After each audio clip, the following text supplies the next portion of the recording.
Grégoire Bouillet, le dossier M, livre 2, partie 22. C'est l'heure. Tu te dis que c'est l'heure. C'est maintenant ou jamais. Le cimetière du Montparnasse est désert. Il est si paisible, oui. Tu décides que c'est le moment. Quoi qu'il puisse se passer à cet instant précis sur l'autre rive de la Manche, quelque part en Cornouailles ou ailleurs, dans tu ne sais quelle église, qu'elle soit anglicane ou presbytérienne ou méthodiste, là où M doit, à cet instant précis, se marier. Tu n'en sais pas davantage. Tu n'as jamais su où exactement. Tu as cherché, mais tu as fait chou blanc. Aucune information n'a filtré, sinon que le mariage aurait lieu outre-Manche, comme on dit outre-tombe. Pour le reste, le secret a été bien gardé. Il est la marque des classes vraiment supérieures. Ce qui a finalement réglé le problème d'une action parfaitement excessive de ta part. Mais tu t'en fiches aujourd'hui. Ce n'est pas à ton doigt que l'anneau va être passé. Ce n'est pas à ta bouche qu'on va dire oui, je le veux. Ce n'est pas ta bouche qui va dire oui, je le veux. Pas autour de ton cou qu'on va passer la bague. Même si toi seul sais quel scandale tu as imaginé commettre très sérieusement si tu avais su l'heure et l'endroit du mariage. Quels excès de bouchers, à main nue, pieds dans leurs plats et barreaux d'honneur. Mais M n'aurait pas apprécié. Cela ne l'aurait pas fait changer d'avis. Ton ballon serait encore une fois passé à droite ou à gauche des poteaux et non seulement tu es prêt à en prendre le pari, mais toute action de ta part l'aurait conforté dans son choix.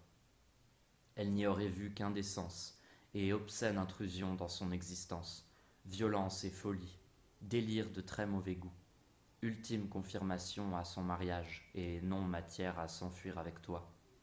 Surtout pas. Elle aurait été convaincue que tu étais trop fou, trop peu respectueux des règles et des usages. Elle aurait eu peur de toi.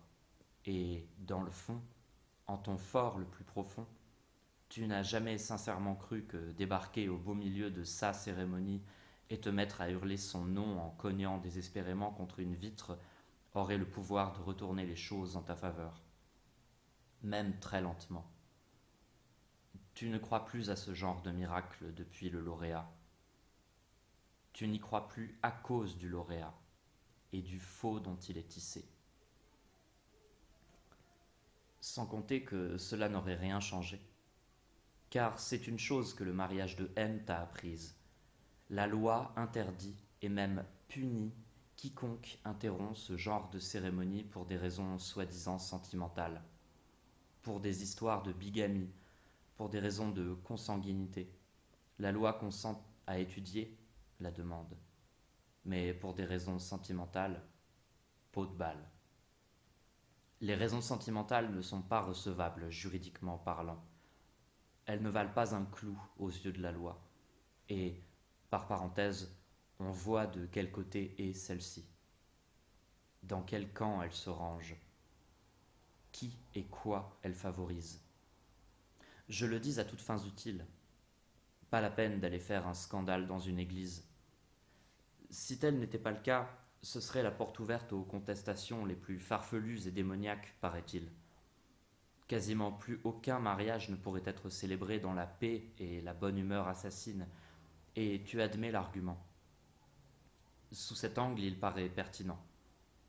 Ce serait ouvrir la voie à n'importe quelle protestation n'ayant rien à voir avec la pureté des sentiments, mais tout avec les névroses les plus forcenées et destructrices. Raison de plus pour ne pas mettre des idées fausses dans les crânes. Quoi qu'il en soit, tu as finalement renoncé à toute démarche héroïque, et c'est toi qui dois maintenant te taire à jamais, paraît-il. Ben voyons. C'est l'heure. Allons, pressons, accélérons la manœuvre, dis-je. Tu regardes ta montre. La cérémonie doit en ce moment même battre son plein, sa chamade, sa coulpe, des mains, des records d'affluence, le pavé, etc. Là-bas, outre-Manche, sur l'autre rive, de l'autre côté de la vie, Tu ne sais où et cela n'a aucune espèce d'importance. Bientôt, M sortira dans sa robe blanche, tout auréolée de joie, l'anneau à sa main gauche, sur le parvis de l'église. Tu évites de te représenter la scène. Assez de cinéma. Assez d'images venant tout le temps s'interposer entre toi et moi, au point de me priver de tout vécu dont tu te targues. Tu es justement devant cette tombe pour en finir avec le cinéma des autres et inventer le tien. Souligné. Pour qu'un autre folklore rime avec celui auquel M sacrifie à cet instant précis. Rituel contre rituel. C'est ce que tu as trouvé de plus décisif pour marquer le coup, malgré tout. Ne pas en rester là où son mariage t'assigne. Trouver une issue. Tu refuses d'imaginer son visage en ce moment. Son bonheur, s'il s'agit de bonheur. En tous les cas, son sourire. Éclatant. Forcément. Le plus beau jour de sa vie, comme on dit. Comme gagné par la solennité de l'instant. L'émotion. L'apparat. Le décorum. Conçu exprès pour faire monter la mayonnaise. Parce que le mariage est un concept si puissant qu'il emporte avec lui les mariés et tout ce qu'ils peuvent en penser. Grand mariage dans son cas, c'est certain. Célébré en très grande pompe, avec des millions d'invités triés sur le volet, chacun sur son 31. Mais cela n'a plus aucune espèce d'importance.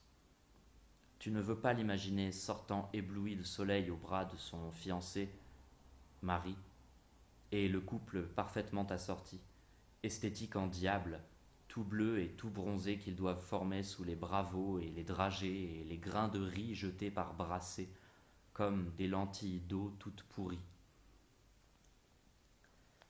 D'après de récents travaux en neurologie, le mariage procure un sentiment de bonheur qui dure 2 ans. Très exactement 2 ans. Pas davantage. Passé 2 ans, chacun des époux revient à la disposition d'esprit qui était la sienne avant de se marier. Il retourne à son point de départ. Il replonge dans sa misère. Il n'a fait que gagner du temps. Cela n'a rien de personnel. C'est câblé dans nos cerveaux. Encore 2 ans. Plus que 8 ans.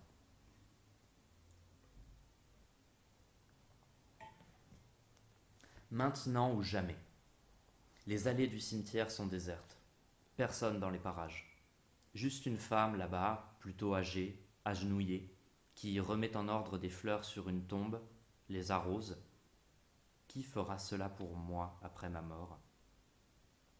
Mais elle est trop loin pour entendre les battements de ton cœur qui s'emballent dans ta poitrine et qui, de plus en plus fort, s'est mise à battre la chamade, sa coulpe, de l'aile, des mains, le pavé, tout ce qu'on veut. Devant toi, la tombe désolée, anonyme, éventrée sur le côté, mangée par les moisissures, carrément vermoulue. Maintenant. Tu défais le mousqueton qui ferme la sacoche de cuir marron que tu portes en bandoulière et tu en sors une lourde plaque funéraire de granit noir et brillant, format 30 sur 20 cm, que, d'un geste que tu aimerais infiniment solennel, mais qui est surtout précipité, tu déposes sur la tombe, avant de te reculer vivement, comme si un coup de poing t'avait frappé, qu'un coup de sifflet avait retenti, qu'un coup de tonnerre allait te foudroyer, qu'une horde de zombies allait bondir de derrière les sépultures pour se ruer sur toi et te déchiqueter sur place, te transformer en l'un des leurs, qu'une main allait surgir de la tombe, éventrée devant toi, et saisir ta jambe et t'entraîner sous terre, te soustraire au monde des vivants, pour t'apprendre à déranger les morts, à ne pas respecter le silence. Mais rien ne se produisit, l'indifférence totale. La plaque n'est pas correctement disposée, elle est légèrement de traviole. Cela t'embête. C'est comme une petite tache sur la tombe de Catherine Deneuve, comme le cadre au mur dans ta chambre. Tu te penches, rectifie l'alignement. C'est mieux, c'est parfait, c'est fait. Tu respires. Tu regardes autour de toi. La femme, là-bas, rempote toujours des fleurs. Personne n'a surpris ton geste sacrilège. Nul uniforme. Ce que toi-même as l'impression d'être un sacrilège, une profanation, et en tout cas, un forfait dont tu ignores ce qu'il pourrait te valoir comme ennui. Mais tu ne t'es pas vu demander au gardien à l'entrée du cimetière, ni à qui que ce soit d'ailleurs, ce que prévoit la législation et le règlement des cimetières en pareil cas, et, à tout prendre, tu préfères ne pas le savoir, tandis que, tels des cheveux autour d'un visage, tu arranges le bouquet de lisianthus mauve et blanc autour de la plaque de granit noir. Celle-ci, commandée sur Internet, est livrée sans problème 15 jours plus tard, avec inscription rédigée en caractères Callisto et gravure laser alors 24 carats, sans poser la moindre question, sans t'étonner de rien, dans la plus parfaite impunité, pour moins de 200 € TTC, port compris, avec cette formule commerciale imprimée sur le bon de commande. Nous vous remercions de votre confiance et souhaitons vous retrouver bientôt sur notre site.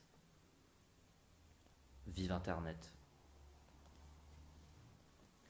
Sauf que le granit noir, lui, est scintille au soleil, et tu n'avais pas prévu ça. On voit que la plaque funéraire est flambant neuve. On ne voit qu'elle dans tout le cimetière.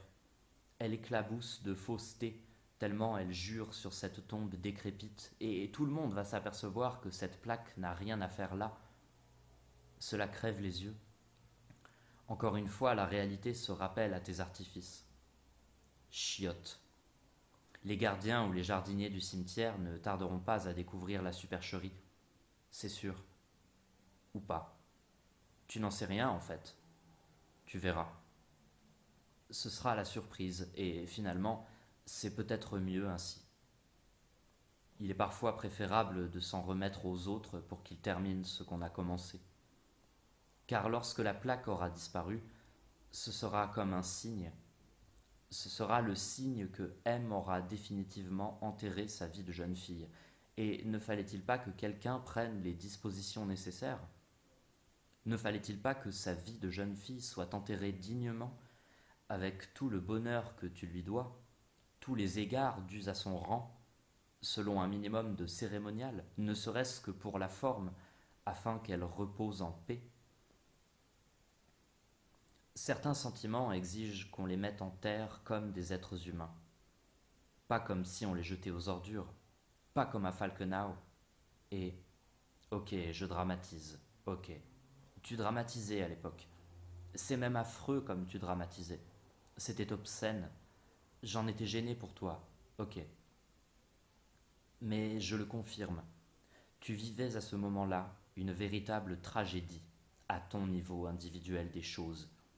Tu nageais en plein pathos, et ceci explique cela.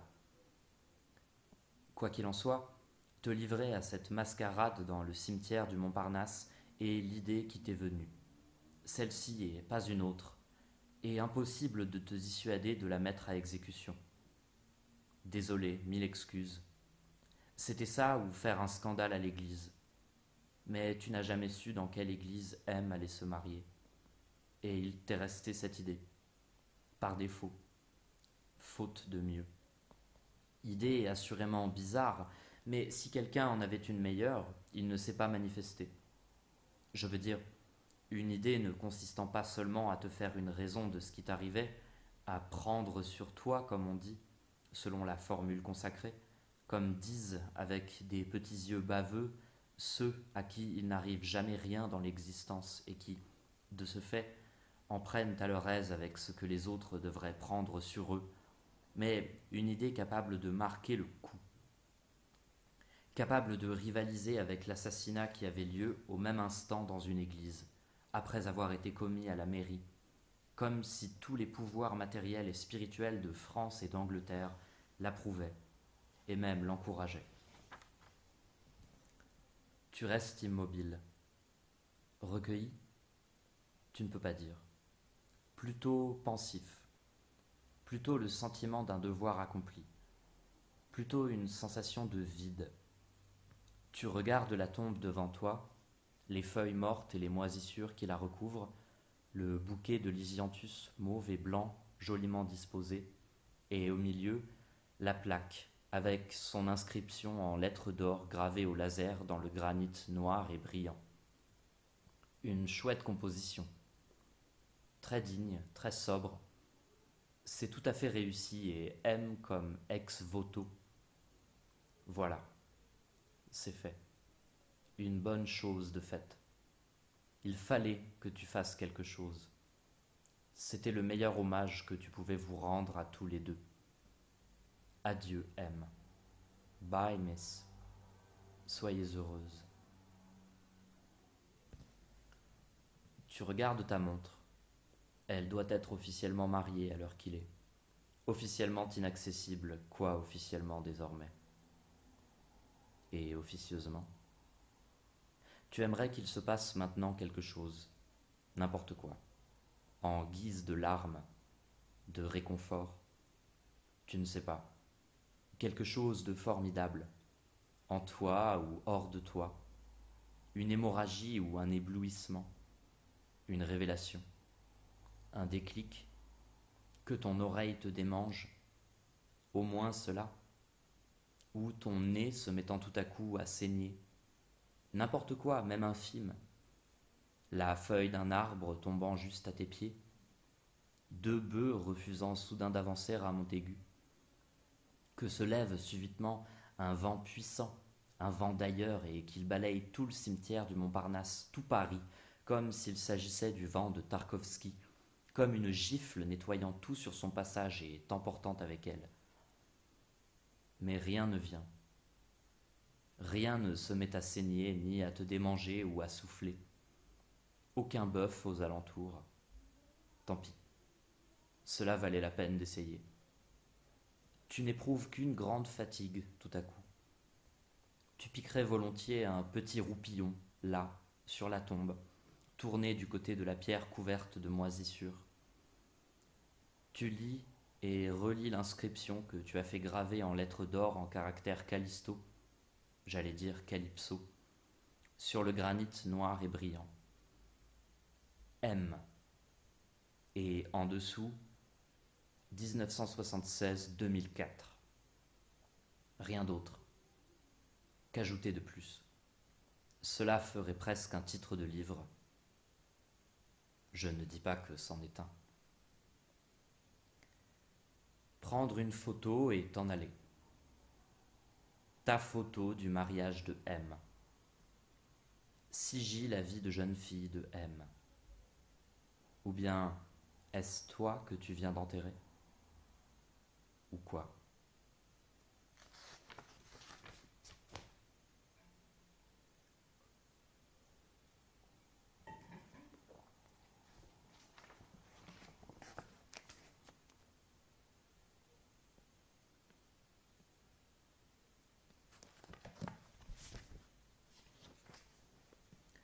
En quittant le cimetière, tu marches mécaniquement un pied devant l'autre. Tu cherches la sortie. Tu n'es pas pressé. Tu passes devant les tombes, les chiches comme les exubérantes, sans parler de celles dans un sale état. Et puis les caveaux, les mausolées, les chapelles, les croix dressées ou couchées, tout ce folklore censé conjurer, justifier, soulager, témoigner, rappeler. Les sculptures de toutes les époques et de tous les genres, certaines monumentales, rivalisant de dolorisme, résolument allégoriques, parfois sexy, la tombe de Julio Ruelas, ou carrément imbue d'elle-même, Monsieur et Madame Charles Pigeon, allongés dans un immense lit de bronze à ciel ouvert, lui lisant, elle allongée les yeux ouverts. Et puis les fleurs, les sépultures fraîchement fleuries et celles sans fleurs ni couronne. Et puis les portraits en médaillon, les visages sérigraphiés au-dessus desquels tu te penches parfois et parfois c'est un enfant qui est enterré là et ton cœur se serre. Et puis les arbres, le calme. Et puis les inscriptions. 6J Fred Auguste Jean-Baptiste Hommel, mort d'étonnement. 18-02-1931, 23-04-1993. Et puis le beau temps du mois de mai à Paris, le peu de monde dans les allées, le peu de vivants. Aucune bousculade ici. Promiscuité uniquement des sous-sols. Parfois un convoi de pompes funèbres roule au pas, suivi de 5, 10 ou 100 personnes, toutes tirant une gueule d'enterrement, bien obligées. Quand bien même la vie serait, paraît-il, meilleure dans l'autre monde. Ah, ah, ah. Mais ce sont surtout les noms sur les pierres tombales qui t'attirent.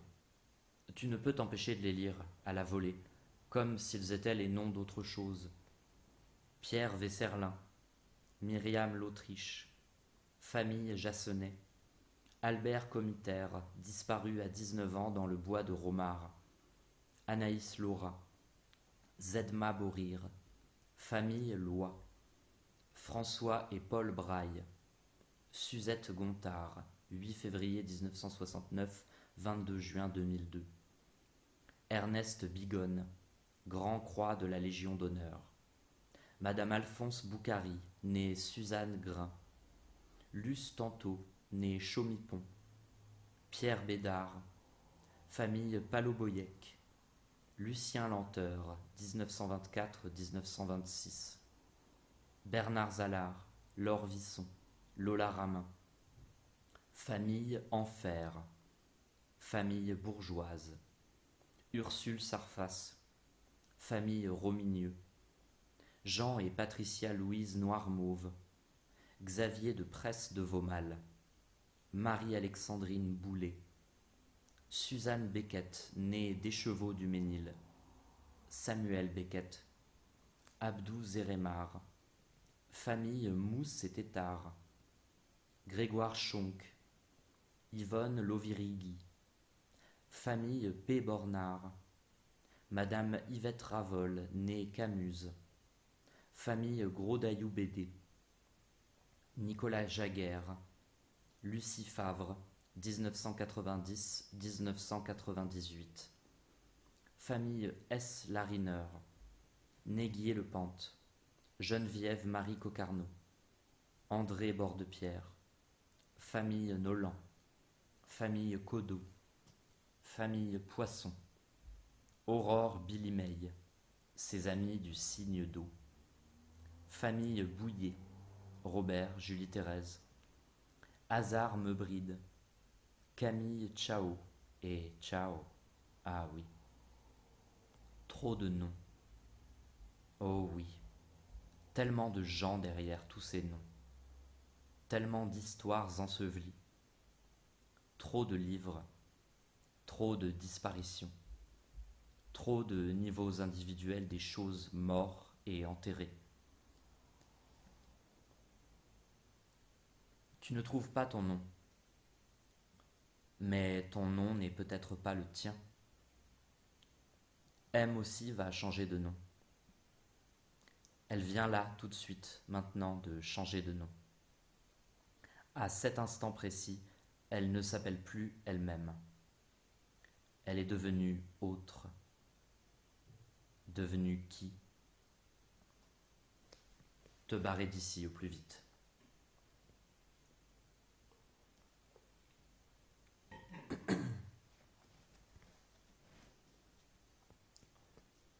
Cela te prend rue Froidevaux, après avoir quitté le cimetière du Montparnasse, tandis que tu rentres à pied chez toi, à pied forcément, à pied comme toujours. Soudain, tu te mets à trembler, de tous tes membres. Malgré le soleil, tu trembles. Cela te vient d'un coup, une suée froide.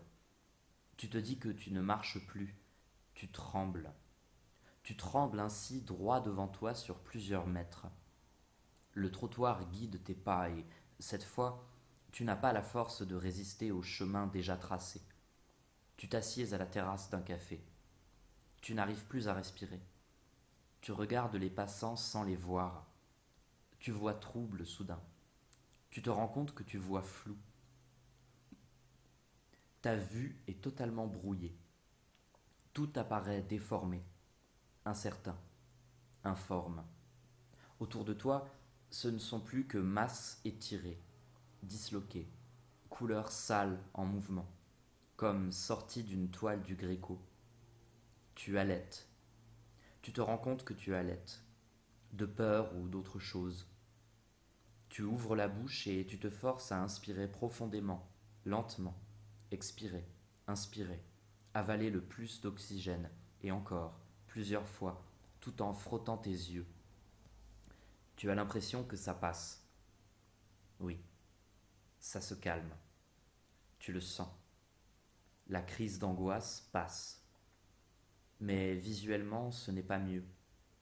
Le contour des choses et des êtres t'apparaît à travers une espèce de ouate, une gaze. Tu ne parviens pas à lire le numéro d'immatriculation de la voiture garée devant toi, ni l'enseigne de la boutique de l'autre côté du trottoir. Apparemment un serrurier, mais tu n'en es pas sûr. Tout te semble estompé, vibrant, globuleux. Tu te dis que ce n'est pas grave. Tu répètes que tout va bien. Tu n'es pas en train de devenir aveugle. On ne devient pas aveugle en un clin d'œil. Ah, ah, ah. Tu allumes une cigarette, inspires une profonde bouffée, l'expires tout aussi profondément. Il s'agit d'un contre-coup. C'est cela. Un simple contre-coup. C'est nerveux. C'est parce que tu as commis un sacrilège. C'est parce que tu vois désormais le monde tout embué à travers des larmes, comme tout le monde aujourd'hui. Car tout le monde porte des lunettes aujourd'hui. De plus en plus de monde à ce qu'il paraît. Tu l'as lu dans un magazine. La myopie progresse partout. Elle affecte désormais les jeunes dès l'adolescence. En Asie, les experts parlent d'une épidémie. D'après eux, le phénomène a démarré il y a une quarantaine d'années, au moment de Dallas. Ne rigole pas. Les gens, dont je fais partie, deviennent de plus en plus aveugles, et je ne m'étais pas rendu compte de ça. Je m'en fichais. Quelque chose se passe sous nos yeux et personne ne voit rien. Nul ne fait attention. On se contente de fourguer toujours davantage de lunettes. La belle affaire. Et te voici atteint maintenant, à ton tour frappé de myopie, comme on chope un virus à la sortie du cimetière du Montparnasse. Pour te punir, à cause de ta petite cérémonie d'adieu à M, de ton blasphème, on ne plaisante pas avec les morts. C'est donc à ce point illicite. Bon Dieu, M comme myopie, en plus de tout le reste. Waouh. Tu sais, depuis la page 24 du livre 1, que faire des expériences à son niveau individuel des choses comporte des risques, mais si c'est pour devenir myope comme une taupe, si c'est pour devenir aveugle, autant rendre tout de suite ton tablier. Ce n'est pas parce que tu tenais à M comme à la prunelle de tes yeux qu'il fallait te prendre au mot, qu'il fallait que tu vives désormais dans le flou et le noir. Ne rigole pas. J'aurais voulu t'y voir, ou plutôt, n'y voir goutte soudain, comme ça, en pleine rue, direct dans le brouillard, en plein dedans. Purée. Tu n'avais jamais réalisé ce que c'est que d'être myope. L'état vraiment bizarre dans lequel on se trouve. C'est comme s'il existait un seuil au-delà duquel tout devient vague, ondulant, crépusculaire, irréel, fantastique. On ne fait plus que deviner ce qui se passe autour de soi. On ne perçoit plus que les sons. Waouh! Il faut avoir ça en tête lorsqu'on discute avec quelqu'un qui porte des lunettes. Et encore plus si c'est une femme qui, sur la table de nuit, pose ses montures avant de vous embrasser.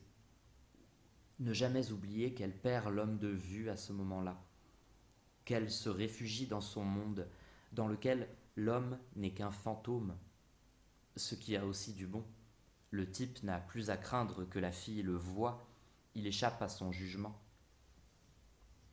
Quoi qu'il en soit, les myopes voient le monde différemment. Et il faut avoir présent à l'esprit qu'il leur suffit d'un geste pour faire disparaître leur environnement immédiat et, abracadabra, tout rendre informe et anonyme. un peu comme les gens bourrés ou sous médicaments. Dire que les myopes, au train où vont les choses, vont devenir la majorité. Dire qu'ils ne voient nettement que ce qui se trouve juste sous leur nez. Ce qui signifie que dès qu'il s'agit de prendre un peu de recul, et ne parlons pas de hauteur, il n'y a plus personne. Hop, tout devient du pareil au même à leurs yeux, flou, brumeux, inconsistant, vague et indécis. Au-delà d'une certaine distance, tout se confond, plus rien n'existe précisément. Voilà qui explique énormément de choses. Tu écrases ta cigarette dans le cendrier en plastique jaune. En allume aussitôt une autre, en te promettant de ne jamais aller consulter un ophtalmologiste. Et puis quoi encore? Pourquoi te faire examiner le fond de l'œil si le problème est général? Tu clignes des yeux, les frottes. Cela ne s'arrange pas. Et si c'était définitif? Et si c'était le monde qui devenait flou? Si ce n'était pas ta vue qui déclinait, mais la réalité, ce qu'on appelle la réalité. Cette idée-là, soudain, qui te traverse l'esprit comme une illumination. Comment savoir? Existe-t-il un moyen de vérifier la netteté des choses? Quelqu'un s'en soucie-t-il seulement? Pourquoi non? S'en prendre à nos yeux serait alors une erreur de plus. Ce serait une tragique erreur. Tu observes les ombres qui traversent à cet instant la rue sur le passage protégé. Elles gagnent en netteté à mesure qu'elles s'approchent, passent devant toi, s'éloignent pour se fondre de nouveau dans un brouillard sombre et indifférencié, comme englouti. C'est décidément une sensation étrange, tout à fait nouvelle, pas désagréable finalement, pas douloureuse, d'un certain côté rassurante, un don de double vue en quelque sorte, une façon commode d'échapper à la réalité, ce qu'on appelle la réalité, de ne plus la voir tout le temps sous son nez, de l'oublier un peu, dès qu'on le souhaite, il suffit d'ôter ses lunettes. En même temps, la perspective d'avoir définitivement la vue basse ne t'enchante pas. Tu ne sais pas. Tu te demandes quand tu vas recouvrer la vue la tienne, ou si cela va empirer, si le monde va devenir complètement flou à tes yeux, si tu vas le voir se dissoudre peu à peu et devenir indéchiffrable, nébuleux, sans plus aucun mode d'emploi pour l'appréhender. Auquel cas, inutile de porter des lunettes. Que le monde ne ressemble plus à rien est son problème. Ce ne sont pas tes yeux, ce n'est pas ta bouche. Ah non, qu'ils redeviennent nets et on en reparlera ensuite. Marre que ce soit tout le temps nos yeux qui trinquent, notre regard qu'il faille cercler, notre vue qu'il s'agit de corriger comme si elle était fautive et par là même notre manière de voir les choses et les jugements que nous formons sur elles. Comme si le fait qu'une chose soit nette et précise était gage de son innocence et mon œil. Une heure plus tard, la crise est passée. Tes yeux sont de nouveau les tiens. Peu à peu, le brouillard s'est dissipé et, avec lui, le doigt que tu t'étais mis jusqu'au coude, la poutre que tu avais dans l'œil, ce genre d'expression toute faite. Oui, le monde est redevenu ce qu'il était, aussi net et moche qu'avant. Rien n'a changé. Il ne s'agissait que d'une alerte, d'un avertissement. Un drôle de phénomène en tous les cas, qui t'a fichu une sacrée frousse, une putain de peur bleue. Tu peux l'avouer maintenant. Mais puisque c'est fini, tu cesses d'y penser. Tu ignores l'avertissement, si c'en était un.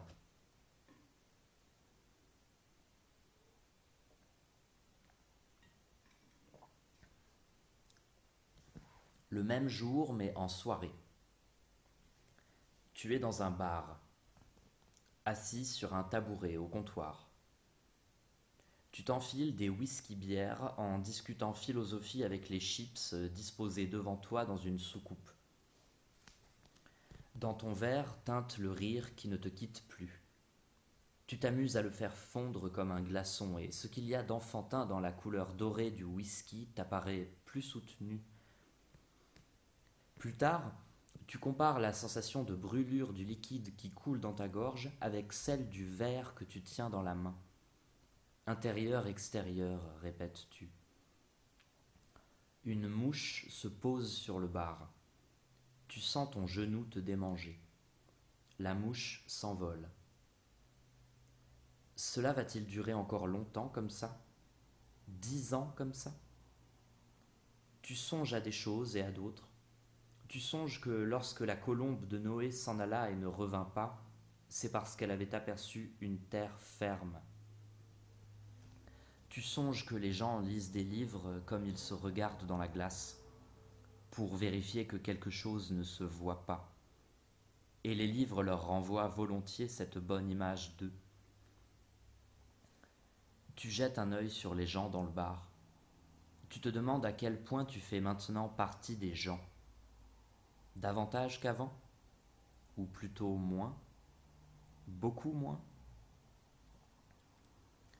Des haut-parleurs installés en hauteur diffusent le dernier tube à la mode, et comme s'ils cherchaient à s'échapper, ton regard se perd dans les bouteilles qui s'étagent derrière le bar. Elles scintillent de mille feux. Tu songes à cette chanson de Gil Scott-Heron, The Bottle, simple association d'idées. Tu aimerais écouter cette chanson maintenant. Tu voudrais que le bar diffuse du Gil Scott-Heron toute la nuit. The Bottle en boucle. Tu songes que M n'a rien pu faire contre Gil Scott-Heron. Elle n'a pas pu t'ôter ton goût pour les quelques musiques que tu aimes encore. Elle n'a pas pu tout ôter. Et par exemple, chaque matin pendant plusieurs mois, de façon compulsive, tu pars au boulot avec, en boucle et à fond dans tes écouteurs, vraiment à fond, Hey Baby, New Rising Sun de Hendrix. Ce morceau te surexcite. L'intro te met en transe. C'est immédiat.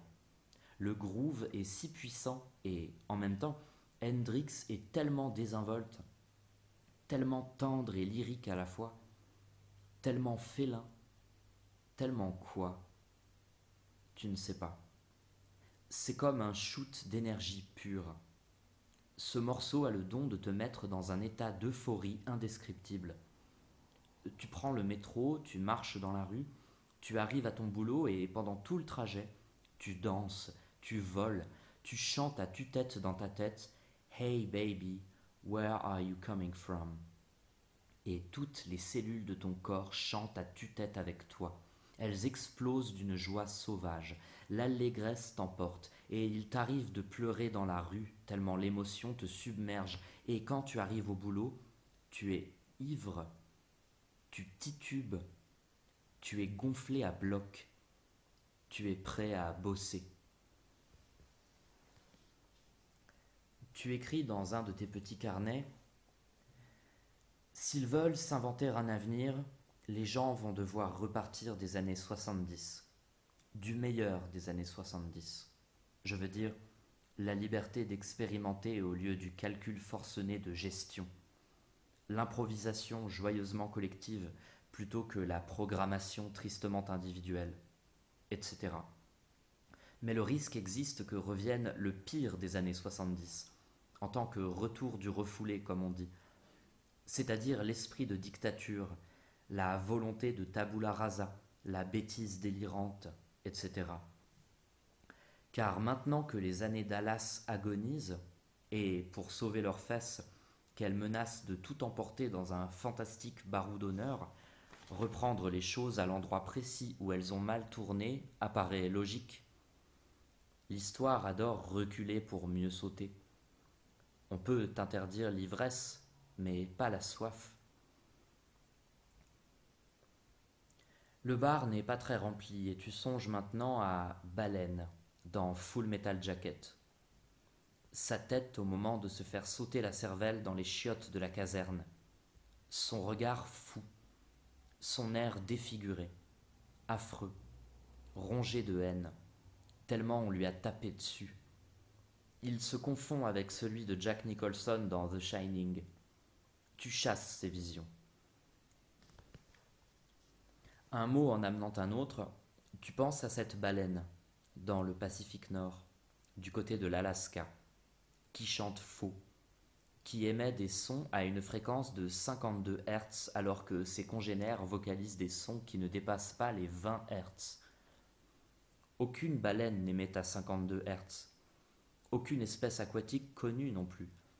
Cela fait plus de 25 ans que cette baleine revient chaque été au large de l'Alaska, pousser son étrange chant d'amour, sa plainte grotesque, à laquelle nulle femelle ne répond, que nulle femelle ne capte, ou si elle le capte, elle se bouche les oreilles. Parce que ce mâle doit être difforme pour chanter de façon aussi atroce et anormale. Il s'agit peut-être d'un abo, d'un pauvre atrophié, d'un eunuque, ou d'un spécimen sauvage, hirsute, en rupture de banc depuis son enfance et n'ayant jamais appris à chanter correctement. Il s'agit peut-être du dernier représentant d'une espèce immonde et disparue, d'une aberration de l'évolution, ou d'un sale bâtard, croisement de baleine bleue et de rorqual. Qui voudrait s'unir à pareil monstre? Personne.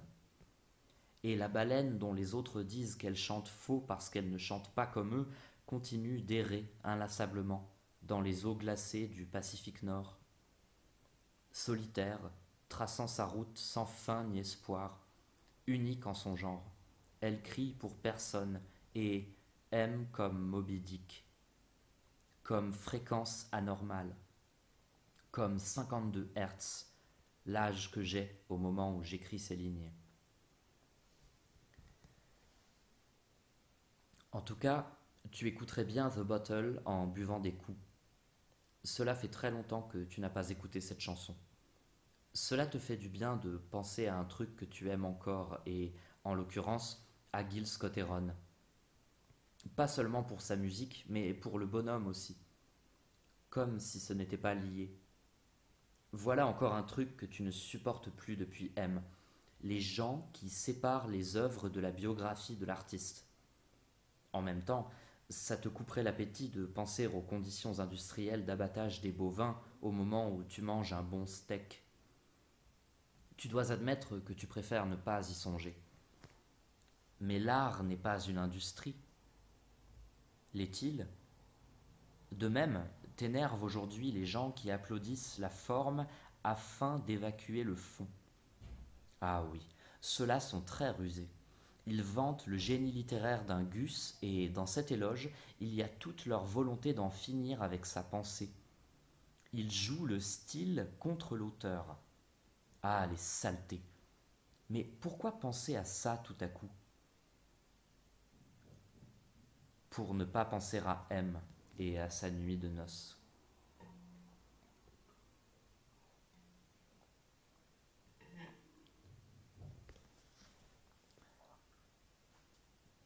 Tu regardes de nouveau les gens dans le bar.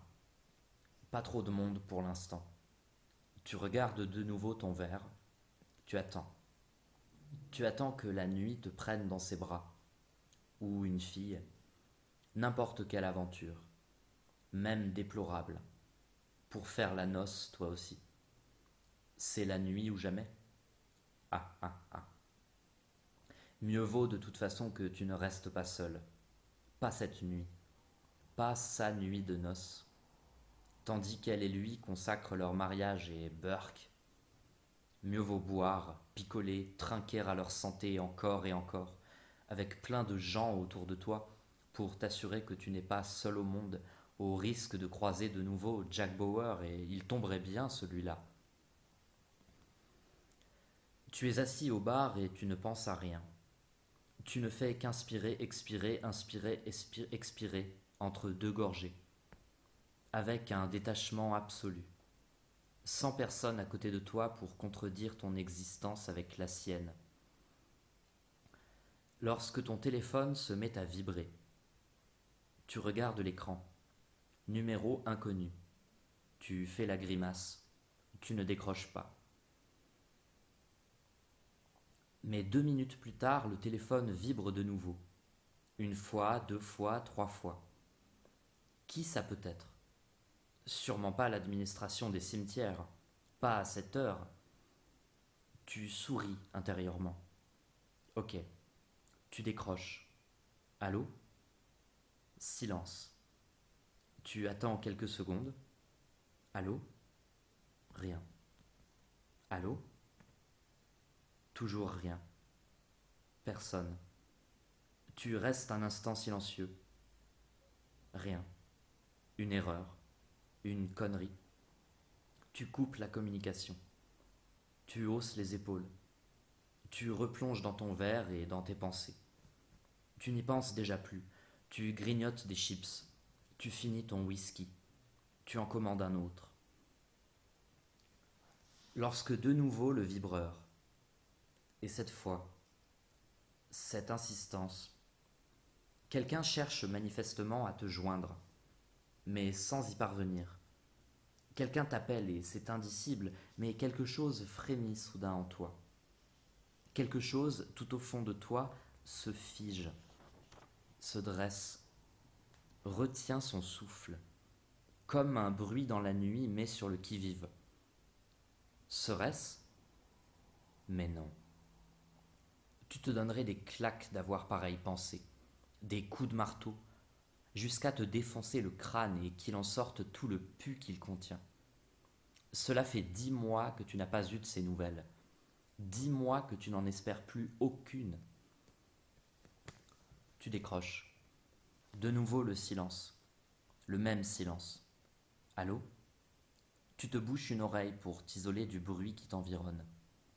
Allô? Il y a quelqu'un au bout du fil. Tu le sens. Une présence. Tu l'aperçois. Tu n'oses plus bouger. Tu ne dis rien. Respire à peine, aux aguets du moindre signe qui franchirait le néant.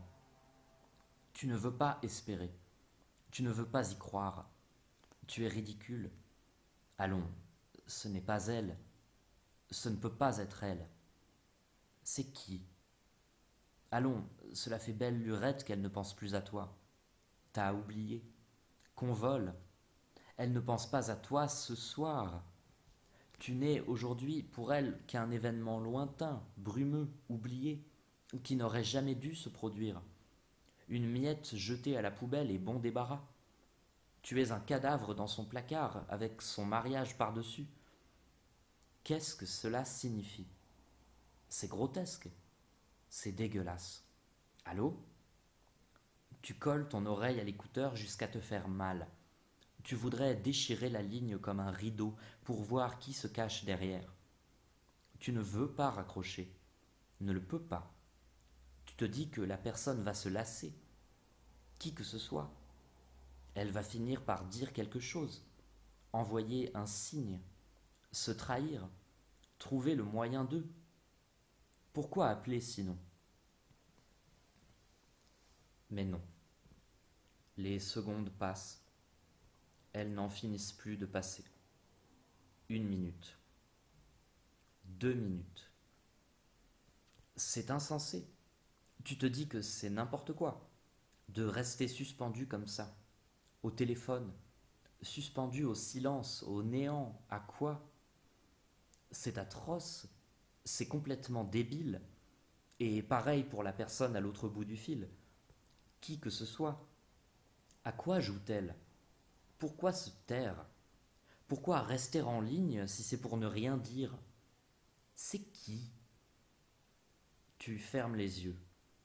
Tu voudrais qu'ils ferment tous leur gueule dans le bar, que le plus grand silence se fasse, afin de pouvoir capter l'indicible qui te parvient par le téléphone, saisir sa véritable nature, l'amplifier démesurant pour décrypter le message dont il est porteur. Comme on agrandit une photo, comme dans Blow Up, quelque chose comme ça. Tu ne sais pas, tu ne sais plus. Tu es en feu, tu es glacé. Tu sens tes jambes flageoler. Tu te dis que ça suffit. Ça ne peut pas continuer. Tu vas t'effondrer en toi-même si tu ne fais pas quelque chose. Assez les incapacités de dire. Cela fait 10 mois que c'est fini entre nous. 10 mois qu'elle a choisi et dis-le-moi encore. Ose le dire. Tu prends ta respiration. Hésite. D'une voix étranglée, finit par articuler « C'est vous ?» Aucune réponse. Rien. Le vide. Le silence au-delà du silence. Et puis, comme un soupir, un long soupir. Oui, un soupir, parfaitement audible, profond, presque une plainte. Non, ce n'est pas une plainte, ni un sanglot. C'est toi qui extrapoles. C'était juste un soupir, un long soupir, une lente exhalaison, venant du plus profond, chargé d'innommable. Tu as l'impression de te noyer. Tu cherches des yeux quelque chose à quoi te raccrocher. Et si ce n'était pas elle? Mais c'est elle. C'est elle. Qui d'autre? Mais non, pas le jour de son mariage. Au contraire, justement le jour de son mariage, précisément ce jour-là, la nuit de ses noces, son adieu à elle, sa dernière pensée pour toi, son enterrement de vie de jeune fille à toi dédié. Ô Dieu, ô misérable amour sans fin, et aime comme l'enfer. Tu vas dire quelque chose, tu vas lui dire, tu prends ta respiration. Mais la communication coupe subitement, juste au moment où tu allais dire. La personne à l'autre bout du fil sachant que tu allais parler, devinant que.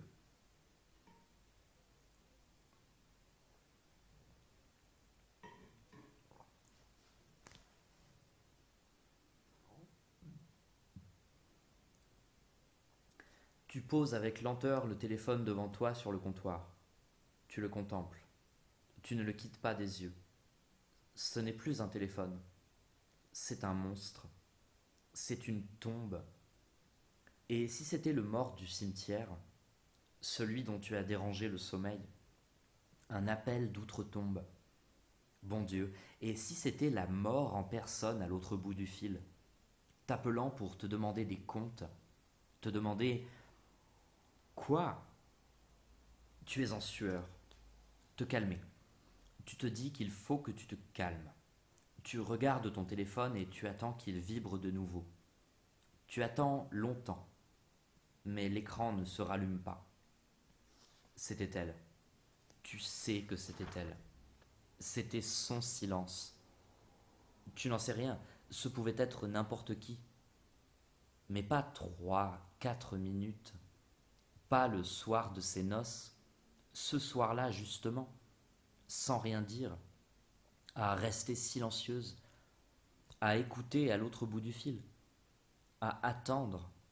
Non, pas attendre, à te faire signe, juste te faire signe, juste entendre ta voix, respirer ton souffle, s'en emplir les poumons, pour que tu saches qu'elle pense toujours à toi, qu'elle pense à toi le jour de son mariage, qu'elle t'appelle le soir de ses noces, qu'elle t'appelle au secours. Oh Dieu, oh non, pitié. Ce n'était pas elle. Tu ne veux pas y croire. C'est impossible. Ce serait trop affreux. Tu ne veux pas de nouveau le couteau égorgeant ton être, dépeçant tes nuits. Tu ne veux pas revivre ça comme si c'était hier. C'était il y a 190 jours. C'était une blague. Bien sûr que c'en était une.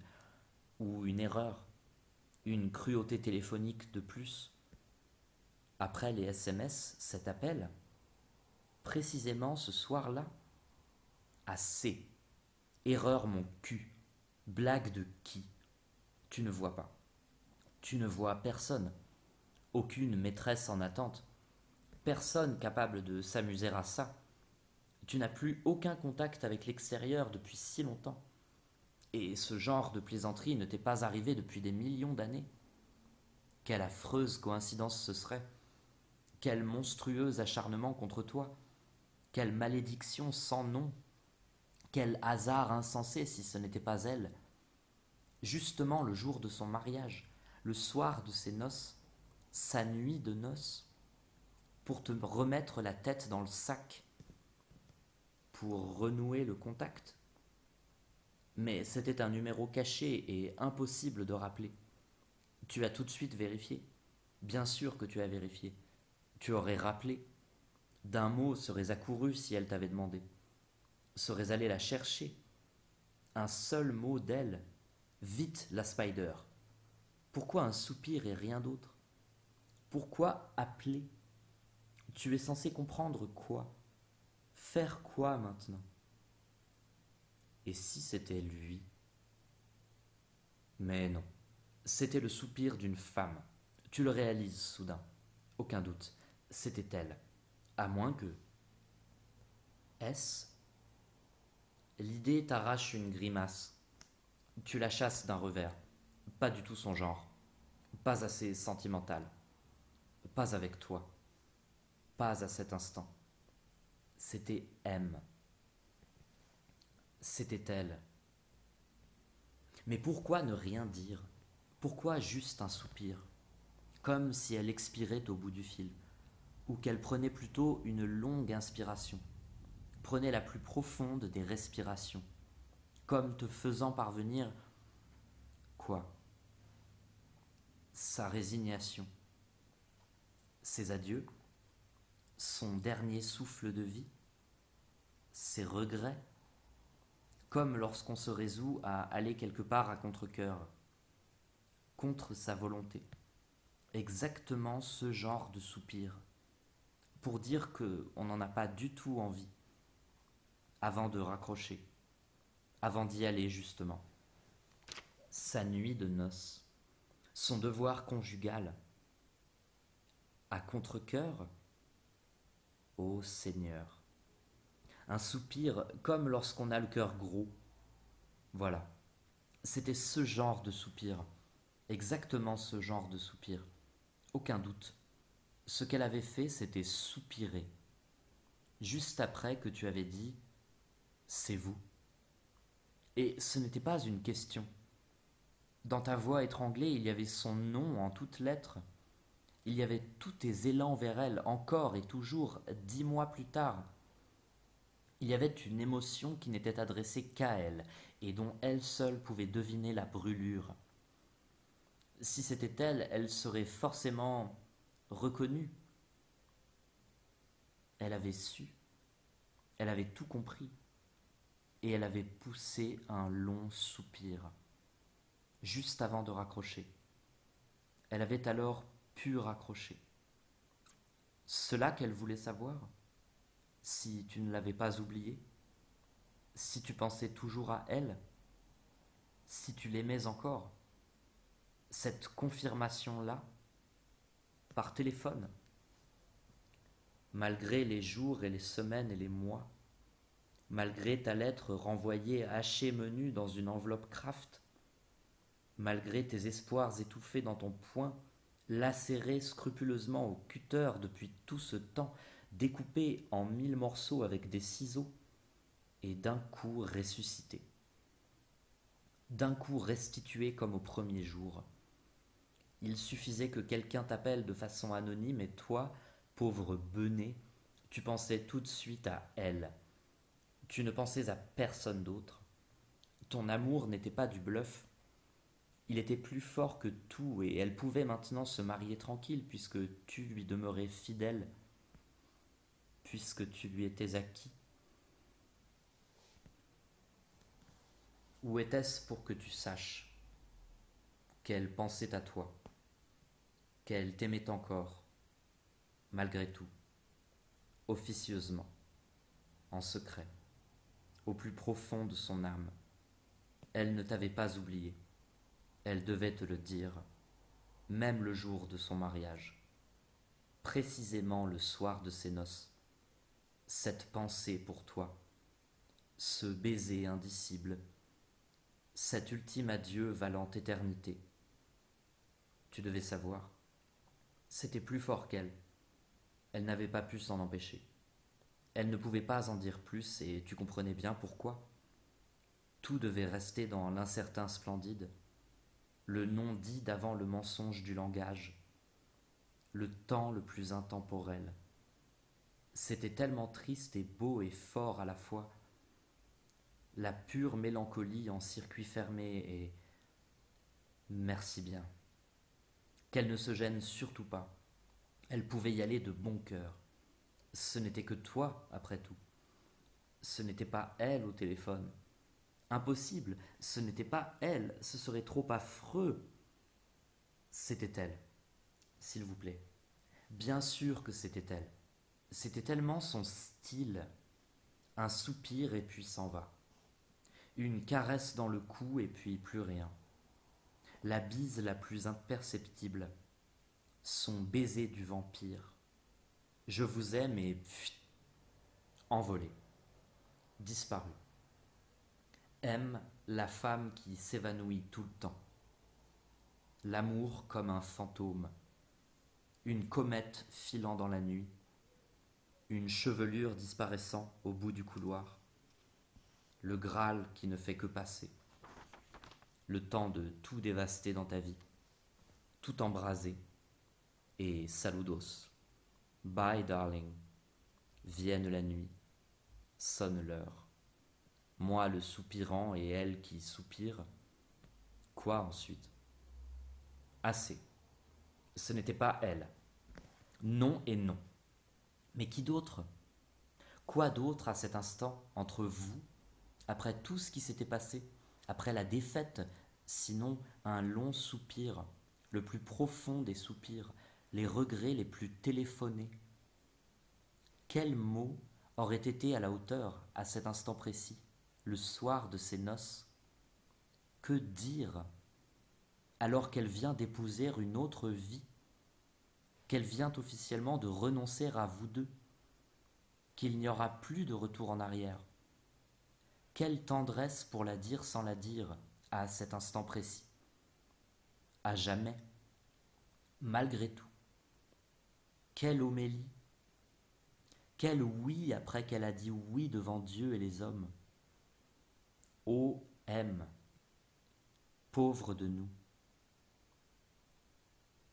Tu te prends la tête entre les mains, tu fermes les yeux, tu penses à elle, tu penses que ce soupir, c'était le dernier souffle de sa vie de jeune fille. C'était son dernier souffle. Tu y penses comme à son dernier souffle. Tu te dis qu'elle est morte à présent. Elle est morte à jamais. Pour toi et pour l'éternité. C'est son dernier souffle que tu viens de recueillir. Au téléphone.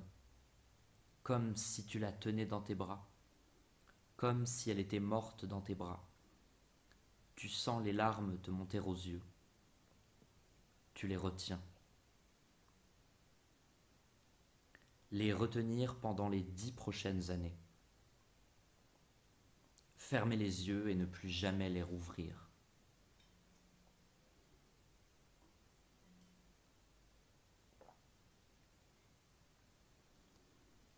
Pourquoi écrire tout ça? À quoi bon? Remuer la tristesse? Embrasser le bleu sourire? Revivre tout ça par écrit? Je me pose la question là, tout de suite, maintenant, à 2h33 du matin, assis dans la nuit à ma table de travail, tandis que tout est calme et silencieux autour de moi. Tout dort et par la fenêtre ouverte, quelqu'un ronfle quelque part. Quelle absurdité! Quelle tristesse! Tout est tellement perdu d'avance. On est si seul au monde. Je me rappelle le premier livre que je publiais. C'était dans une autre vie. Vie pleine d'espoir à ce moment-là. Et cela m'apparaît comme une évidence. Le rapport, c'était pour dire bonjour, Le dossier, c'est pour dire au revoir. Voilà. Dire au revoir et m'en aller. Disparaître.